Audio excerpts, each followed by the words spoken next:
Éric Ailton assume uma secretaria que, na minha opinião, não deveria assumir em hipótese alguma. Éric Ailton faz uma publicação no X desfazendo das mulheres, chamando de imbecis, cis. Éric Ailton diz que as mulheres que estão questionando ela, ou as pessoas que estão questionando por ela assumir aquele cargo, são vermes da sociedade. Uma pessoa que se diz ser perseguida pelas outras, uma pessoa que se diz sofrer preconceito pelas outras pessoas, se refere às pessoas que pensam ao contrário dela desta maneira. É um absurdo, cara. Eu espero que a gente tenha um Senado este ano, começando pelo Senado brasileiro, totalmente renovado, cara. E a gente vai ter a oportunidade, em nome de Jesus, de botar esse Senado, a maioria de direita, cara.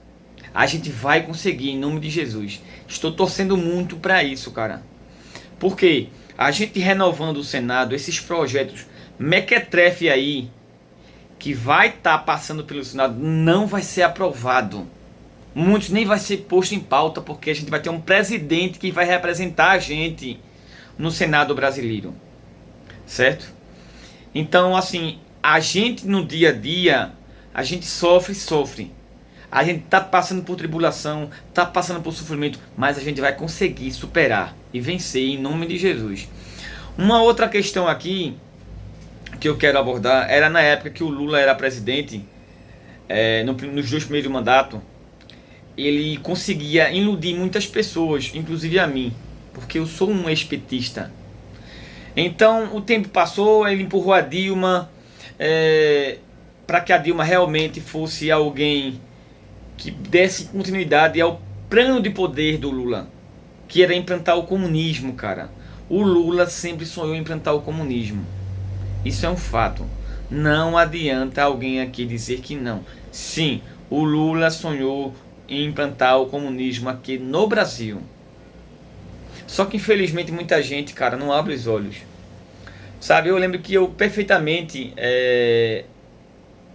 quando via o PT, via uma referência, cara. Uma referência mesmo. Uma referência para os pobres, uma referência para os necessitados, uma referência de melhoria de vida, por incrível que pareça. Essa era a minha visão sobre o PT. Entendeu?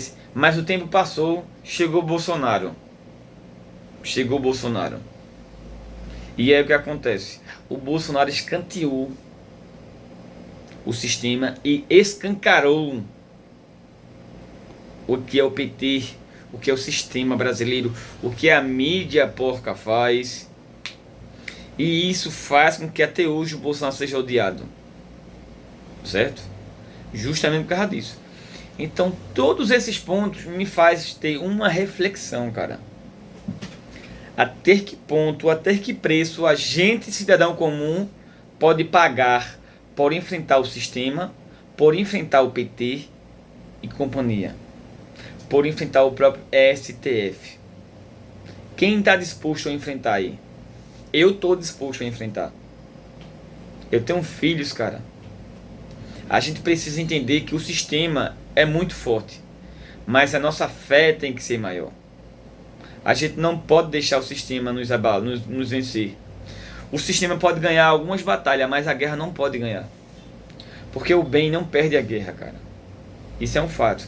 Não adianta vir dizer, a gente perdeu uma batalha, vamos desistir. A eleição de 2022 foi uma batalha. A eleição de 2026 é outra batalha. Então a gente precisa estar. Se a gente ganhar essa batalha, a gente se torna mais forte. Se a gente perder, a gente não pode desistir. E eu não vou desistir.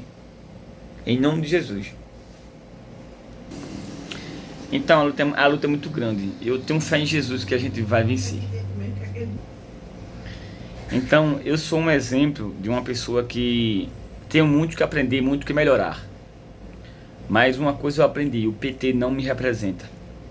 Não me representa e não representa você que tem seus valores, que segue a Jesus. O PT não lhe representa. Aprenda isso, pelo amor de Deus. Certo? O projeto do PT é comunista. O comunismo é totalmente inverso ao cristianismo. Não adianta vir dizer que é igual, ou que é parecido, que é similar, que não é. Até porque Jesus é o caminho, a verdade e a vida. Não existe similação, não existe similar a Jesus. Existe só Jesus. Entendeu? Então não adianta vir dizer, não, mas não é. É sim. É sim. A gente precisa aprender de fato o que é a verdade. Para que a gente pregue a verdade e possa viver a verdade. Porque o PT, ele prega algo que ele não vive. Ele prega que trabalha pelos pobres. Ele não trabalha pelos pobres. Ele trabalha contra os pobres. Ele prega que trabalha contra os bandidos. Ele não trabalha contra os bandidos. Então eu espero que a gente possa realmente se conscientizar e fazer diferente neste ano de 2026. Em nome do Senhor Jesus. Deus, Pátria, Família e Liberdade.